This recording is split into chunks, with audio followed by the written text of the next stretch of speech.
A magistrate, just like here in court, you appearing in front of the learned justice. Ngalelo langa lelo ke ubufakazi obethuliwe phambi kwalenkantolo ukuthi waya ke kwinkantolo yase Khabane ngalelo langa i-22 zika June 2020. Manje umbuzo wami uthi ke nanjengoba manje yabona manje kukanjani la inkantolo kunemehlukeli phambi kwakho nalapho wafika yini wangena ngaphakathi enkantolo wayibona imanje ihlezi lapha esitulweni sakhe nge-22 yebo ngelanga lokuqala nqa was it the very same first day yebo baba cha nkosi enkantolo mina angena ngaphakathi ngishithi lapha kwakuvala nge-danger tape nkosi enkantolo. No my lord, I did not go inside. It was they had cordoned off there with a tape. Now your testimony on that aspect is that a prosecutor then came to the car in which brought at court together with the documents accompanying you to court, correct? Manje ke ubufakazi bakho mayela naloko buthi umshushisi weza emotweni la owawuhlezi kuyona wena ezobheka noma ezokwenza isiqiniseko sokuthi impela uwena lo osemotweni noma umuhane aze naye. Yebo nkosi enkantolo weza umhane na umshushisi ngaze emveni kwesithathu uthi kahle kahle lemoto ngomshushisi oqhubeka kwecala lendele enhlanga seRustenburg. Yes my lord, Mukhane and the prosecutor came to the vehicle. I only got to know afterwards that the person othi wazi kamuva ke ukuthi kwakuwumshushisi it was a black person, umuntu obaba nje osekhulile, an elderly gentleman. And as he comes to observe, inspect you, the prosecutor, did he speak anything to you? Esezile ke ezokubheka noma ezokubuka ke umshushisi loyo ke wakhuluma nawe? Cha nkosi enkantolo kwehliswa nje fastela kuphela wangibona wasekhuluma nawe nabo komabhena ngaphansi angizwa ngikhulunywa nkosi enkantolo. No my lord, it's just the window that was slightly tilted down. On exhibit RR that the court is not working and then that you were not brought to court because you were isolated due to an incident. Beke ukuthi inkantolo yayingasebenzi umsolwa akalethiwe na ngenxa ke yemgomoko noma imbandela ke ye-COVID.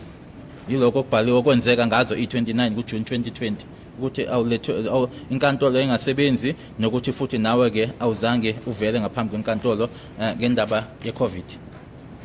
Yebo nkosi enkantolo ngiyazwa kodwa angisawakhumbula amalanga. Yes my lord, I can hear or I do hear that, but I cannot remember the dates.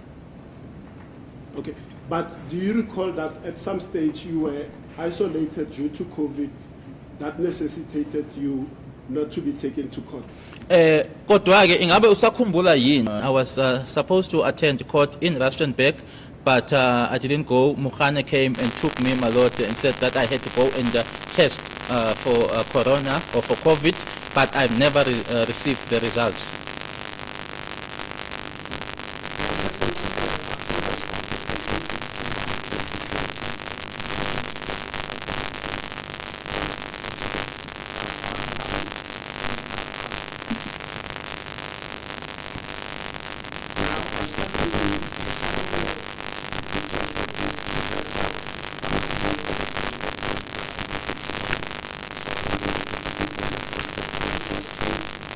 In the court, and he says, so sorry, let me read back, perhaps where the court is asking Mr. Mokhapesi, and he says, Mr. Mokhapesi, and he says, no, they are coming in from the side. I see that the gentleman more or less behind you. Yes. Ikhulumisana noma ke baqhamuka ngakulolu hlangothi lolo ngiyabona ke umlisa loyo osemuva kwakho unephepha noma ke amaphepha waphethe esandleni kuyena awumbhekeke ukuthi usenkantolo efanele yini noma ekuyiyona yini. Umshushisi uthi uthe ulana ke uzele namuhla lana esho kuyona ke inkosi yenkantolo uzovela ke phambi noma inkantolo ihlandla lokuqala inkantolo yase ibuza ke ihlandla lokuqala yini ezobingelela imantshi. Now, do you recall this date of the 13th of July 2020? According to the court's question and the prosecutor's answer, that was your first appearance now in court, in person at Khabane Magistrates Court. Do you recall this date? Ingabe lelanga leli ke langa 13 kuJuly 2020 uyalikhumbula yini? Meet Mr. Mujiako in court on the 13th of July 2020, and therefore he did not represent you. I just want to clarify that aspect now in relation to now what is contained in Exhibit RR in brackets 1. Let me repeat. I believe that I've said this before this court, that just as I was about to enter, I didn't even enter, I was about to enter, and then someone stood up, and then I was then told, and addressed the court, and then I was told to leave. So that person had never even visited me or came to consult. Magistrate, my lord, never asked me anything as to appear for you on the 13th of July at the Tabane Magistrates Court. laba khona yini elisuka kuwena noma eliphuma kuwena elithi kumjiyako ngimele noma woza ube umeli wami ngey-13 zikaJuly enkantolo yaseTlhabane. Nkosi enkantolo azange ngikhulume nokuthi wayetshena ubani ukuthi ngekatelo ehlabana ngimazi phela umuntu mangingaxhumane naye. I never spoke to him, my lord, and also the fact that as to who informed him that I was going to court in Tlhabane, I don't know who did that because there was no communication, contact between myself and this person. And when Mr. Mjiako addressed the court in Rustenburg, when he addressed the court at the Tlhabane Magistrates Court, amongst other things he says, we are prepared to apply for bail. Did you give Mr. Mjiako instructions to apply for bail for you? Kokunye ke akusho enkantolo yaseTlhabane umjiyako kwakuwukuthi ke simisele ukuthi ke senze noma siqhubeke nesicelo sebail. Ingabe khona wakusho wena kuyena ukuthi ke akakwenzele isicelo sebail? Nkosi enkantolo lonto ngiqala ukuyizwa lapha phambi kwenkosi enkantolo lena lapha engikhona njengamanje. The first time I heard that from my lord was in this court. Futhi nkosi enkantolo ngangakujabulela mina mangithola ibail noma bengangathi ngizobuyela emsebenzini. And I would have appreciated, my lord, if bail was granted because I would have gone back to work.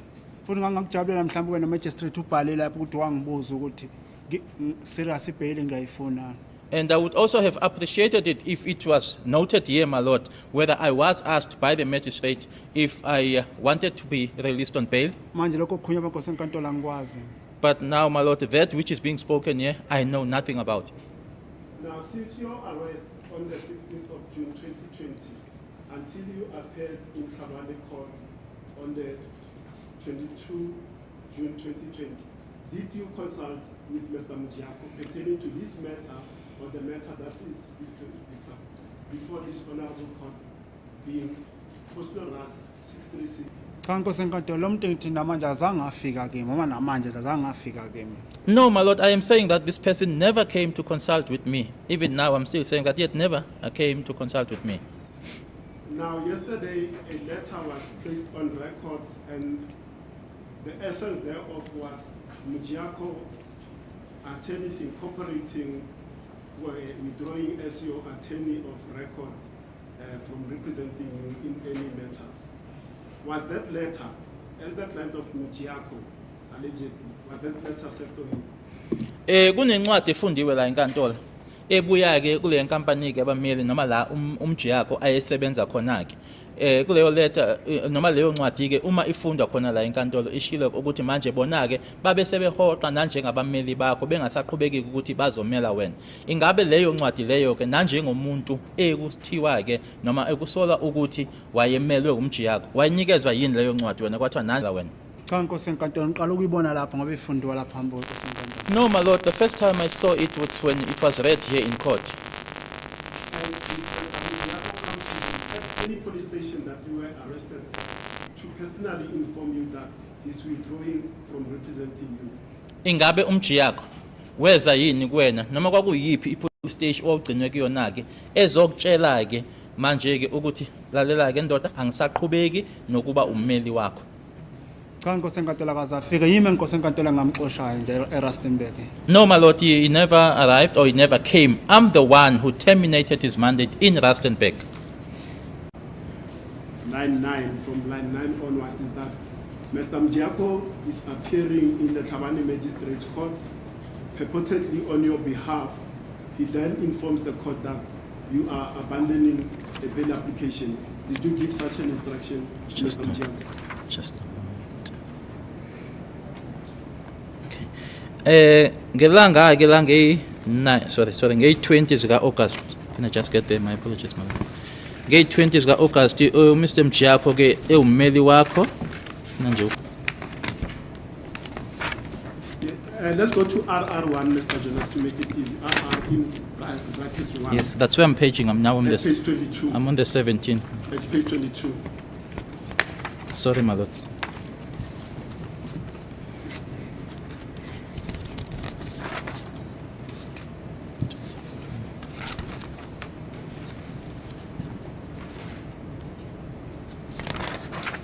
Okay. Sure ke ukuthi uyaxolisa ke uxolisa kuyona ke imantshi ngokuthi ke efika emuva ke kwesikhathi abe siyaqhubeke ke athi ngosenkantolo namuhla ke ngitsheliwe ke noma ke ngitsheliwe uyena umnumzana uNtanzi ukuthi akusesona isifiso sakhe noma isifiso sakhe ukuthi angasaqhubeki noma akasaqhubeki ngaso isicelo sebail. Ingabe umbuzo uthi ke manje wakusho yini wena lokho kumjiyako ukuthi cha awusafisi ukuthi ungaqhubeka ngesicelo sebail? And I just want to wrap up this issue of Mr. Mjiyako. We took it before you were arrested. Did you personally, financially instruct Mr. Mjiyako to appear on your behalf? Did you pay him to appear on your behalf? Ngiqale ngale mibuzo emibili ke mangisenzoqeda ke ngalolu daba lolu kaMjiyako. Nanjengomuntu owayesebenza ngaphambilini kokuthi uboshwe. Again, did you sign any special power of attorney, a general power of attorney, appointing Mr. Mjiyako to take care of your legal problems as your lawyer to advise you? Manje khona yini incwadi wayisayinda la unikeza khona ke uMjiyako amagunya ukuthi ke yena nanjengommeli akumele ukuthi noma yiliphi udaba oluphathelene nezomthetho ekube uyena okusizayo kulona? Kusenkantolo ayikho incwadi engayisanayo mina ngazi 24 ngiqala ukumbona ayikho incwadi angineke ngowathi kimi uzofika kimi namhlanje ngisalindile Nkosi enkantolo. No, my lord, there is no documentation or document that I signed. Even on the 24th, when I saw him for the very first time, I never signed anything. He just said to me that he'll come and see me. I am still waiting for him. Now, after the withdrawal letter that was read yesterday was served on the DPP or NPA, did Mjiyako Attorneys Incorporated or Mr. Mjiyako himself issue a letter of demand for the legal fees that they say you owe them? Inkantolo ayikho Nkosi. Kuwena From your place, your testimony is that from your residence you were then transported by my learned colleague, Mr. Sibande, that was placed at the cells in Phuket. Were you placed at the cells in Phuket? manje ke senibuya ke la ohlala khona besho ke ukuthi bathole le inhlamvu lezi bethi ke manje seniyahamba ne police station akushilo ke kuwe how the cells in Phuket. Capital A was brought to you while seated at the motor vehicle and you signed it. Is that your testimony? Ushilo futhi nokuthi ke leya ncwadi ekule ncwadi mamphoyisa ayibiza ke bathi SAP 14A yilena la khona ebhalwe khona ke amalungelo ngokomthetho sisekelo. Ushilo ukuthi leyo ncwadi leyo bayiletha uhlezi emotweni. Wayiletha Sergeant Mkhane Nkosi enkantolo. Yes, Sergeant Mkhane brought it, my lord. Now, related to that, another aspect came up, which is two officers, Mr. Molefe and Mr. Ramaja, noted in the OB that you were examined in the cells and that you had no visible injuries. Babili ke noma mabili ke amaphoyisa akhona lapho uMolife kanye naye uRamaja abathi ke khona lapho kuma cell alapho wabhekwa ke kwatholakala ukuthi ke akunakulimala noma sorry asime I want to object to this. In that entry, my lord, there's no way it's written examined. It was just an entry that was noted which says no injuries. Yes. As the court pleases, my lord, I'm getting conflicting. Apparently, from what Mr. Banloi just whispered to me is that it was an entry saying they conducted cell visits, and this notation in the cells, Sergeant Molefe and Ramaja coming to you and noting that you've got no visible injuries on your person. Noma kwakusemotweni noma kwakukhona ke kuma cell ingabe uyakhumbula yini uSergeant Molefe kanye naye uSergeant Ramaja beza kuwena ke bezobheka ke ukuthi awulimele yini la kuwena akukho nje kulimala okubonakalayo la kuwena? Nkosi enkantolo alikho iphoyisa eleza-ke Nkosi enkantolo ngaphandle kwamhani lo ngangihamba nawe ezongisayina isiphepha sahamba emveni kwalokho Nkosi enkantolo. My lord, no police officer came to me except Mokhane who came of June 2020. It says lapha ezincwadini ukuthi ugcina 20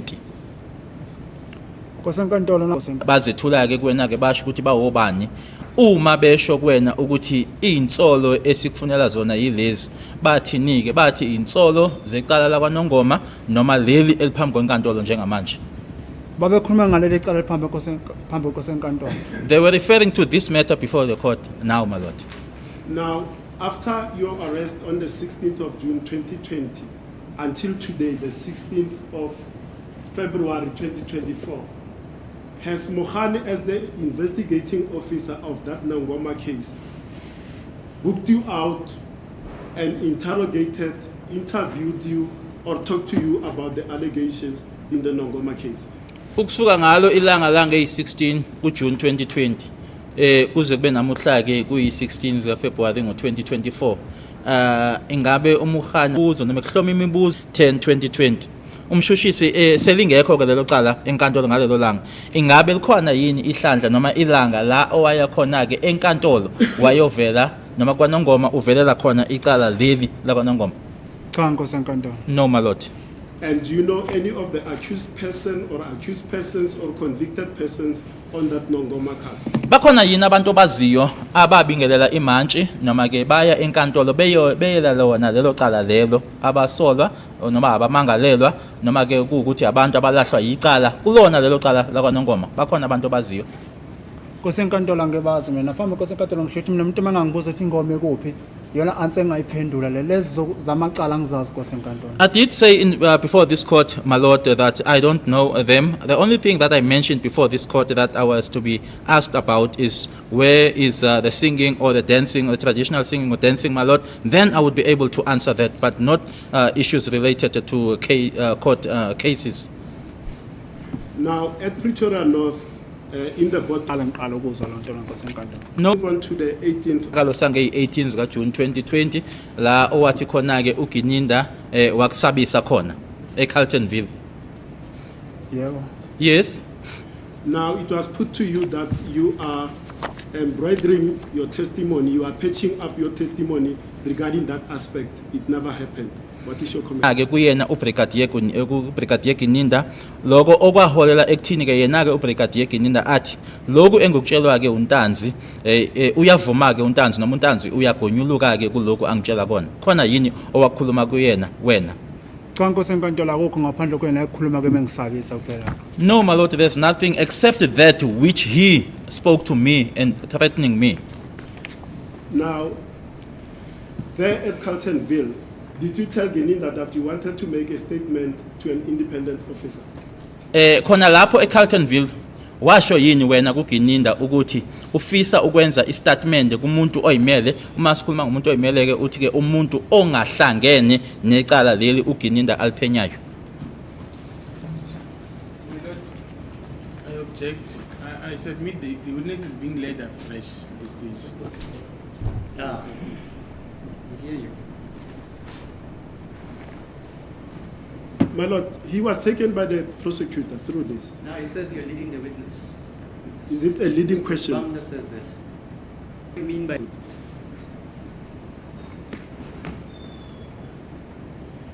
Now, according to the evidence of Gininda, you told him once you had made what he calls remarks or utterances that are tantamount to a confession, you told him that you do not have a problem with making a statement to an independent officer. Did you tell Gininda that? Ngokubufakazi bakhe ke noma ngokubufakazi obothulwa uyena uBrigadier Gininda ukuthi kuloko wamtshela kona ke wena ukuthi ke awunayo inkinga yokuthi ke ungayokhulumisana ke nomuntu oyimele, ingaba wakusho yini lokho wena kuBrigadier Gininda? Cha Nkosi enkantolo akaze ngikukhulume lokho. No, my lord, I never said that. And it was further put to you in cross-examination that Gininda stated that he spoke to you privately when this conversation happened. Did you at any stage have a private moment with Gininda away from other officers talking to him.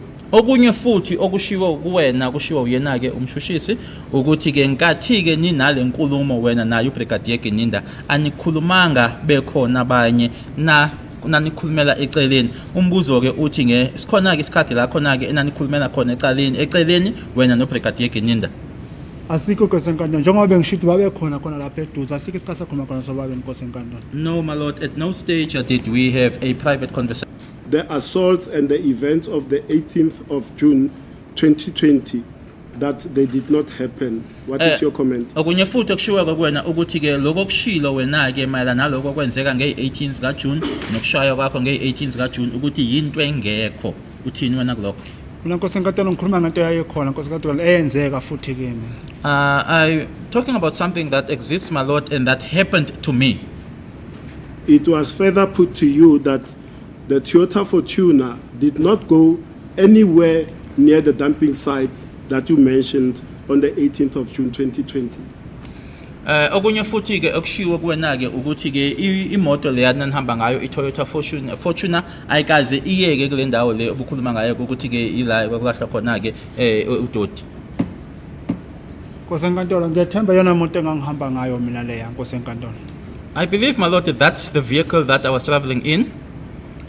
And furthermore, it was put to you that that Toyota Fortuner never went anywhere near where you saw the board that said Orlando on the 19th of June 2020. Okunye futhi okushiweke noma okutsheliweke ukuthi ngazo i-19 zika Nkosi enkantolo ibhodi ngayibona Nkosi enkantolo yimoto engangihamba ngayo Nkosi enkantolo endaweni eningi.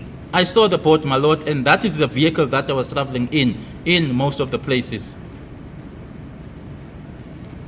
Now, in terms of Exhibit JJ that you were taken through, Colonel Rapabi said in his reply when he was completing the form, you stated to him that you do not have a problem, that you are willing to make a statement freely and voluntarily to him. Did you say that to Colonel Rapabi? Khona ke elinye izibiti leli ke ebelifunda lana ke ila statement khona ke ekuthiwa senziwa kuyena uKenel Rapathu. Kunendawo la abhalile khona uKenel Rapathu ukuthi wamphendula ke wathi wena ke awunayo inkinga noma uyimisele ukuthi ungakhuluma kuyena ke ukhululekile. Ingaba wakusho yini lokho kuyena uKenel Rapathu ukuthi ungasenza istatement nje usenze siphuma kuwena futhi ukhululekile. Nkosi enkantolo ayikho into engakhuluma nalo yababa la Nkosi enkantolo. No, my lord, there's nothing that I spoke to that gentleman. Ngoba kube ngenza into ngithanda namanje ngisasho ukuthi kube ngangithanda ngabe sikhona istatement sami ngasibhala ngesandla sami sesiZulu mina. I'm still maintaining, my lord, that if that was done out of my own free will, then there would have been a statement that I would have written down in my own handwriting in isiZulu. Now, regarding the statement that you signed, or the document, let me not say the statement, the document that you signed at the magistrate in Boksburg on the 24th of June 2024. Did you sign that document voluntarily and freely? 2024. Sorry, 2020, 26 June 2020. Kulokho ke owakusayinda enkantolo yase Boksburg ngaphambi kwake ke umama loyana oyimantshi. Kulokho wakusayinda ngazo i-24 zika June 2020 wasayinda usayina ngokuyithandela noma ngokuphuma kuwena.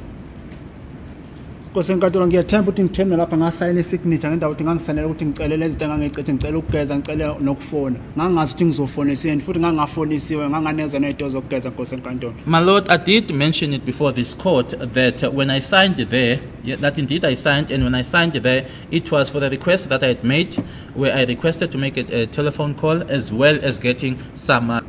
Where you were forced to sign and blood spilled on some of the pages of that document. It's a fabrication. What do you say about it? Okunye futhi ke akushilo kuwena umshushisi ukuthi usuqedileke phambi kwemantshi lapha enkantolo yase Boksburg. Angithi ushilo ukuthi khona ke le ndawo owahanjiswa kuyona ke la uthi kwakunama firm khona. Ukuthi konke lokho kushilo mayelana nalokho kwenzeka kule ndawo ukuthi wasatshiswa khona ke waphoqwa ukuthi usayinde iphepha noma amaphepha nokuthi kwakunegazi elalikhona kulawo maphepha lawo ukuthi yinto engekho leyo. So sorry Pastor Jonas, before I made a mistake. I said where he signed. Not where he signed, the facts are the same, but where you initialed those BS. Okay. utwenze iphutha ke ubaba ngokuthi ke athi usayinde, angithi ubushilo ngaphambilini ukuthi usayinde enkantolo. Uma sekufikwa lapha yana okwenza kuphela ukuthi ufake nje ama BS lapha yana. Uthi ke of my own free will. And furthermore, regarding the financial inducement that you testified about, the 3 million offered to you by Brigadier Gininda, it was put to you that's a blatant lie. Okunye futhi ke mayelana 3 million okhulumile ngayo yena ke wena ke usho ukuthi ke wawuthenjiswa uyena uBrigadier Gininda, ushilo ke kuwena ke umshushisi ukuthi nje amanga ahlaza la. Nkosenkantolo ngikhuluma ngento eyenzeka nkosenkantolo. Lokho utiteti nginamanga ahlaza ngithi wayengekho yena. State wasn't there, my lord. Now, regarding the people that were involved in the alleged assault, torture, and abuse, a question was put to you yesterday, or a proposition was put to you, whether amongst those people you include the magistrate, Mrs. Kronje, Ms. Mutlaping, the interpreter, perhaps even extended to the magistrate in Rustenburg. What is your response to that today? Kunombuzo ke obuziwe izolo mayelana ke nabantu ababekhona ke ekushayweni kwakho noma ke ukuthi kubona abantu laba ekuthiwa ke abantu abakubophela amanqine enyathu ukuthi ke nakubona labo bantu laba ubufaka imagistrate imantshi le yase Boksburg eyasehlabani kanye naye uTolika ukuthi labantu laba bahlanganyela bonke base benza ke lokho. Nkosenkantolo kube Rustenburg ngangathola ithuba lokukhuluma. Ngangaphakamisa isandla phambi kwasenkantolo hayi ngoba ngangena ngikhishiwe nje ngingangena lapho ngena khona ibosha ngingeniswa ngomunye umnyango kuthiwa ngifike mangena enkantolo sekusuma umuntu yakhoma umuntu ekuthiwa mangiphume ngihambe. My lord, if I had been afforded an opportunity to address the court or to speak in Rustenburg, then I would have, my lord. But what would happen in Rustenburg is that I would not be taken through where the other prisoners were taken, and or maybe I would just go into court and then someone stands up and addresses the court, and then I'm told to leave again. Okwamaphoyisa nkosenkantolo ngasho ukuthi asebenza okwamaphoyisa. With regards to the police, I would then say yes, all the police work together. Engamazi nkosenkantolo umama lo omlungu yena ukuthi usebenza kuphi namanje akumazi usebenza kuphi. The person that I don't know as to where she works is the white lady, my lady. Up to now, I don't know where she works. Thank you, my lord. Now, certain discrepancies were put to you by my learned colleague, pointed to you that you did not, for example, tell or confront the magistrate regarding the leg irons. You did not show Colonel Rappard with the bloody T-shirt and the bloody vest. You recall those kind of discrepancies that were put to you? Kunezinto ezishiwo ke kuwena ke ukuthi ungazange uzisho noma uyichazeke ukuthi ke imantshi awitshelanga noma awuzange uyikhombise ukuthi wena ke la enyaweni uboshiwe. uKolonel Rappard awuzange umtshengiseke ukuthi ke wawune t-shirt, iskipa kanye futhi nevest eyayinegazi. Nkosenkantolo okokuqala ngizoqala ngiphendula ngobaba lo uRappard. Firstly, my lord, I am going to answer answer with regards to Colonel Rappard. Ngizomkhombisa kanjani nkosenkantolo umuntu engishawe khona la? How was I going to show him, or how was I supposed to show him when he was there during the assault, my lord? Ngiphinde ngibuyele ku-magistrate nkosenkantolo. Then now go to the magistrate, my lord. Yebo. Answer yami ngethemba nala ngiphendulile ukuthi nakho nalapha abhale khona ukuthi ngangigqokweni akayibhalanga ecathulo kwafanele ayibhale ecathulo nkosenkantolo. Even here, my lord, I did note or even point the court that here, my lord, the magistrate noted down as to what it is that I was wearing, but the magistrate didn't note down the shoes that I was wearing or the shoes. Okukhomba khona ukuthi ayikho into angibuza yona nkosenkantolo. Which is an indication, my lord, that I was never asked anything by the magistrate. Wangibona uwafu ngoba wayehlele ngalo kwetafula wayengibone ingaphezulu kuphela. Because the magistrate was seated on the other side of the bench, my lord, the magistrate could only see the upper part of my body. Now, the question that I want to put to you, or the proposition is this. these events that you testified about from last week Thursday until now happened on the 16th of June from the 16th of June 2020 until you testified here in court. Were you writing, whilst you were seated there, certain questions or certain issues that you should put or remind your counsel as he was asking questions here, like we do here to remind ourselves with notes? Uzokhumbula ke ukuthi wena ke okwenzeka suka ngelanga oboshwa ngalo nge-16 zika June 2020 kuze kube angithi uqale ukwethula ubufakazi bakho ngeviki elidlule ngolwesine kuze kube manje ke nkathi uhlezi lapha yana ubuthi uma ulalele kwethula ubufakazi lana obubhala phansi yini izinto ofisa ukuthi uyitshele ummeli wakho noma izinto wena ozothi uma ufika la uzokwethula ubufakazi uzisho ububhala phansi yini umbuzo? Cha Nkosi enkantolo bengaphathi ipena nephepha. No my lord, I didn't carry a pen and a paper. Now, the second proposition is that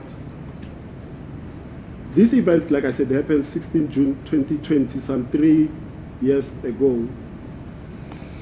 How is your memory now of those events compared to when they happened back then in 16 June 2020?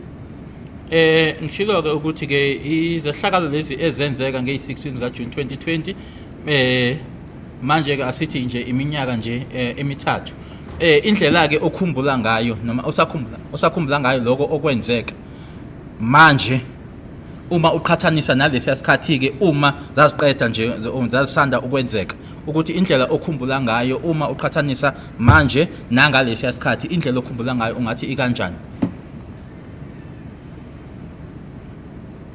Angazi noma ngizwa yini. Cela ungiphindela understand. Angithi konke lokho owethula ubufakazi ngakho kwenzeka nge-16 zika June 2020. Angithi ukusuka nge-16 zika June. Angithi manje ke uma kwenzeka ngalesi yasikhathi indlela okhumbula ngayo ngesikhathi ekwakwenzeka namanje njengoba sekuyiminyaka emithathu kwenzeka uma uqhathanisa indlela okhumbula ngayo konke lokho kwenzeka uzothi manje ukhumbula kanjani kunalesi yasikhathi kwaqeda ukwenzeka noma kwakwenzeka ngaso? Nkosi enkantolo okunye ngiyakukhumbula Nkosi enkantolo okuningi mina. Some I can remember my lord, the majority of. Ngoba Nkosi enkantolo yinto engihlele kakhulu enhlizweni ngihlele Nkosi enkantolo bangelapha phambi kwakho nje. Because it is something that is in my heart, my lord. It is there in my heart as I am before appearing before this court. Ngoba Nkosi enkantolo angihlukumeza umuntu nama ngifuna umuntu ongihlukumeza emhlabeni. Because I do not ill-treat or abuse anyone, and I also don't want anyone who is going to abuse me, my lord, on this earth. Now, talking about the heart, you were confronted that Dr. Tlhokwe mentions the heart in his report, that you've got a heart problem or condition in his report, and the magistrate similarly mentions in one of her observations or the recorders that you've got a heart problem. Did you tell the magistrate and Dr. Tlhokwe that you had a heart condition? Usakhuluma ke ngayo inhliziyo kumbiko wakhe udokotela uThlokwe lonyana ke wesibhedlela sangaleke eRustenburg kanye nayo imantshi lena ke yase Boksburg babhalileke kwimimbiko yabo ke ukuthi ke wabatshela wena ke ukuthi une khona ukuhluphayo ke ngenhliziyo noma okwakuhlupha ingabe wabatshela yini wena ukuthi ke uhlutshwa inhliziyo? Nkosi enkantolo lokho ngishilo ukuthi iphuthe elikhulu Nkosi enkantolo. I did say my lord that was a big lie. Nkosi enkantolo ayikho iqapane engangiqasha yomgodi nginesifo senhliziyo. No company or mining company, my lord, would let me work there when I am having a heart condition. As the court pleases, my lord, it's nearing 11:05. I request that we take a short adjournment so that I can confer with my colleagues on certain aspects. We'll resume after tea time. Okay.